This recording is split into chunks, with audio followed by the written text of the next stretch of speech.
And at last, our dream home is complete, and we'll be moving in a week. In the midst of it all, my husband dropped a bombshell. Seems like Mom and the others have started packing up too. What? Is your mom moving too? Huh? What are you talking about? Of course they are moving to the new house. Wait, by new house, do you mean your mom bought a house too? Are you out of it? The new house is the one we bought. Wait, what do you mean? My name is Maria, a 34-year-old corporate employee. I've always been dedicated to my work, prioritizing it over romance. This focus allowed me to be promoted at an early age, be entrusted with various tasks, and often land in positions with responsibility. I work for a pharmaceutical company, where my role is to visit healthcare professionals, such as doctors, to provide, collect, and convey information about the quality, effectiveness, and safety of our products. I am busy traveling to various hospitals daily and preparing presentations on new drugs for doctors, even when I return to the office. My workaholic tendencies are such that my parents have often suggested, if you can't find a good man, why not go on blind dates? To which I always retort, I don't have time for that. Going on blind dates willy-nilly? I don't want to be so indiscriminate. However, I've started to wonder if I should continue my life as a single woman. My friends are getting married one by one, and my close friend who used to say, let's enjoy our single life and travel a lot, is now a mother of 2.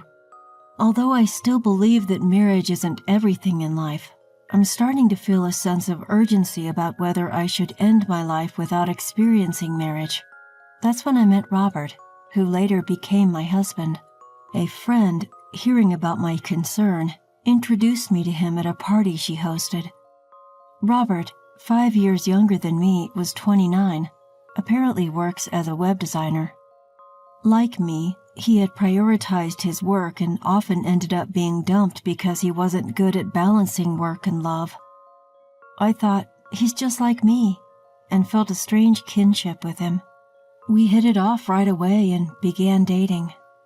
He understood our work commitments, so we only met when our schedules allowed, which made the relationship very comfortable. He seemed very dedicated to his work and gave me a very serious impression, which made me think that I could marry him. His parents had also suggested to him that it's about time you should think about marriage, and had even brought up the subject of arranged marriages. This similarity in our circumstances made me feel that he was indeed the right person to marry. After about a year of dating, we got married. My parents were thrilled that I was getting married, and my mom even burst into tears.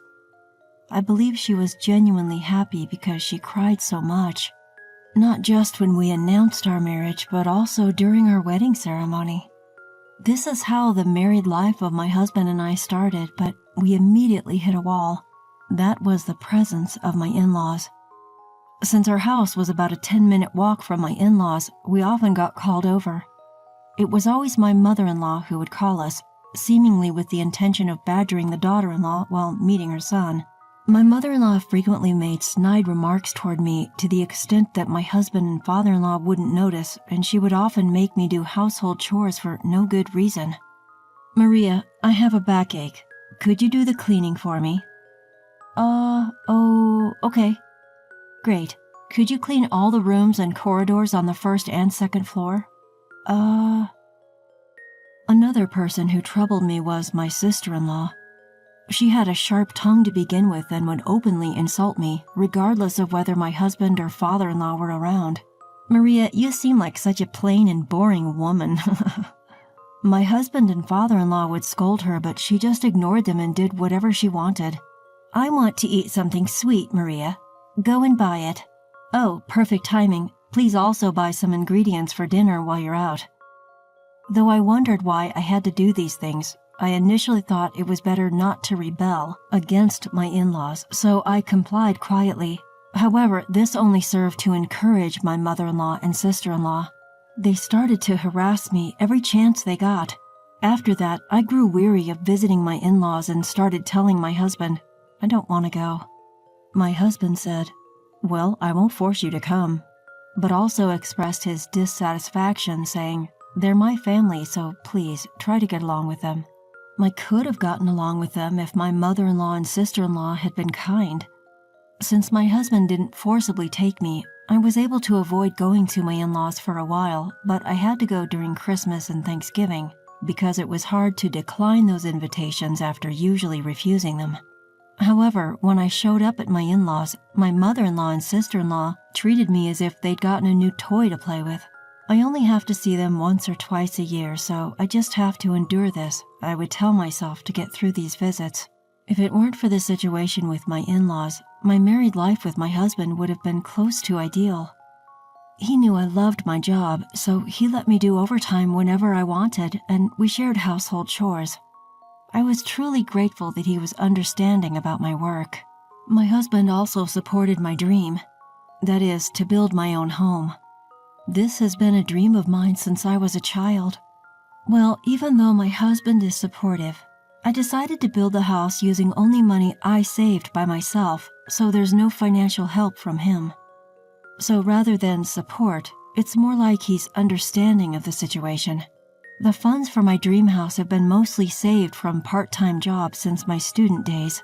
It's not something to openly brag about, but I have a pretty good salary at my company, so I was able to save a decent amount each month. This is one of the reasons why I was able to prepare enough funds at this age, I think. Finally, the funds for my dream house reached the necessary amount, so I promptly requested a construction company.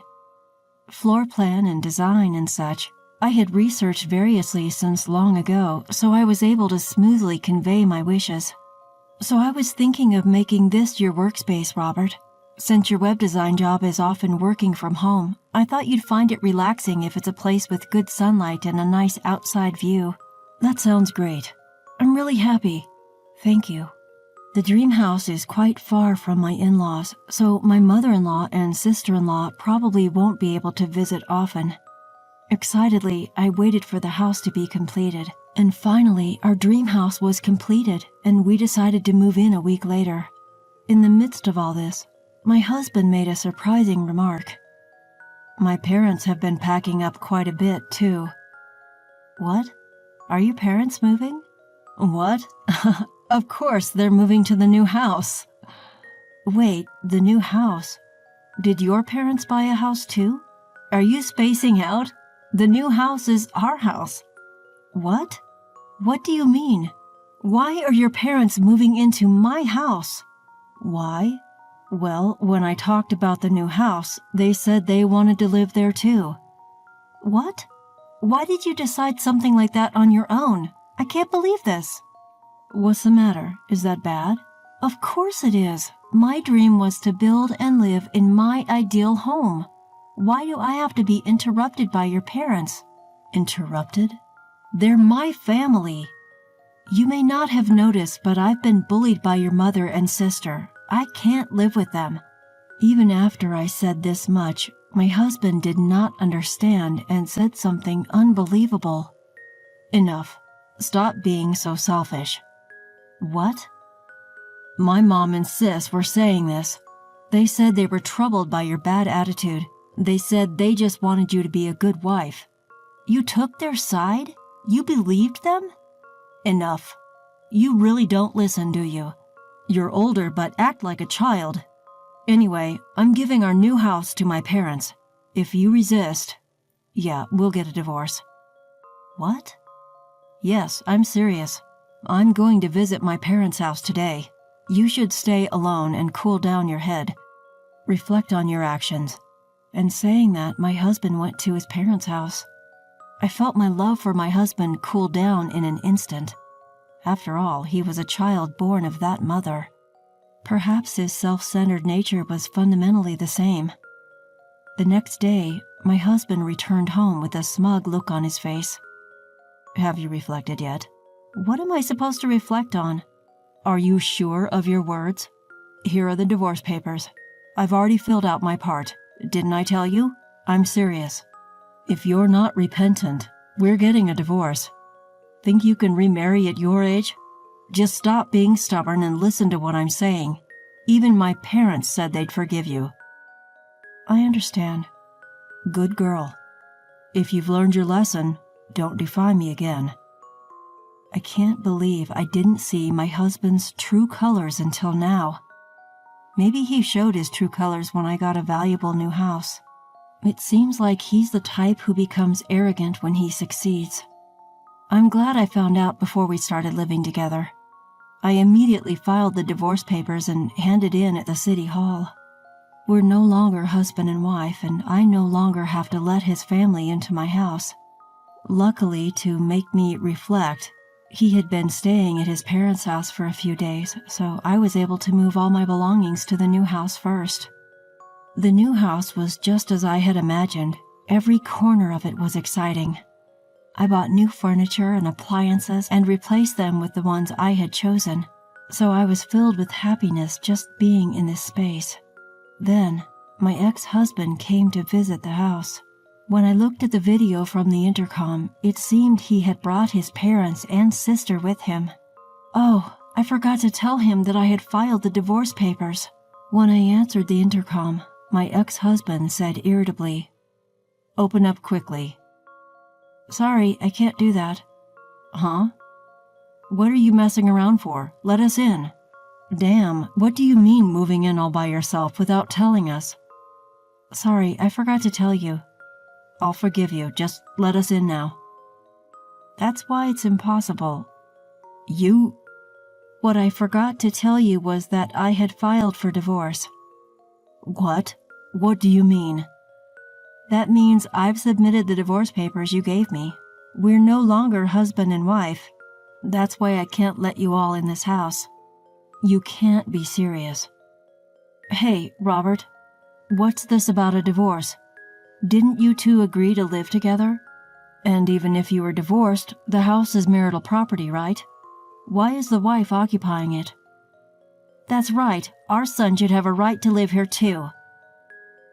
"Robert, didn't you explain it properly? This house is entirely in my name as I paid for it in full." Through the video intercom, it was clear that my former in-laws were at a loss for words.